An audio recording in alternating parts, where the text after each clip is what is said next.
Hello, this is Mark. I just got back from a trip in Colorado Springs and Denver seeing family, and I came back with so many books.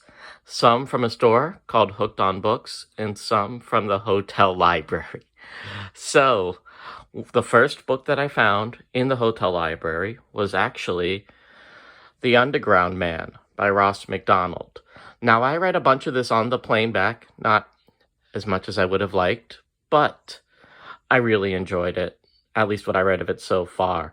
Good thriller. Ross MacDonald is supposed to be one of the icons of American crime fiction, which I try to read more translated stuff, but I've definitely been meaning to read his stuff for a while, and so far, this is pretty solid. Easy, exciting reading. Next, we have one of, I'm not going to say the words because I'm going to mispronounce them, Simenon and Maigret in Holland. So I've heard these books are dope as hell. Supposed to be super short, super atmospheric. I've actually heard his non-detective work is even better, but I haven't read any yet, so I really should get to that. So hopefully this will be a good place to start. Now, the most exciting thing I found, believe it or not, was a copy of Rosanna, which is the first of the Martin Beck police mysteries. I've been reading through these recently, and I've actually been really enjoying them. This, believe it or not, was actually my favorite of the four I've read so far. I read a lot of Nordic noir these days, and this one really is holding up in my mind so far. So I was really glad to find the physical of this. Next is The Sleeping Car Murders, which was originally called the 10:30 from Marseille. I actually really like old movie tie-in editions, and obviously that's what this is. You know, we love some old school poster art. It doesn't stand up to hand-drawn classic stuff, but I mean, look at that design. It's like Saul Bass. So cool. Next is The Bloodied Ivy, which is part of the Nero Wolfe series. You know, I really should have looked a little more closely at this before I spent money on this, because it's, you know, these are known for being by Rex Stout. I haven't read any yet, but this one was obviously by Robert Goldsborough. Only time will tell if it's the same Goldsborough who wrote Honey, Bobby Goldsborough. That's just a bit of a joke. Bobby Goldsborough.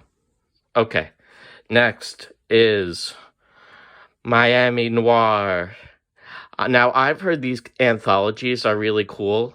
I'm kind of new to the crime fiction world. I come from more of a horror, sci-fi, lit fic background, so I think this should be pretty interesting, simply because it's an original anthology, you know, commissioned stories.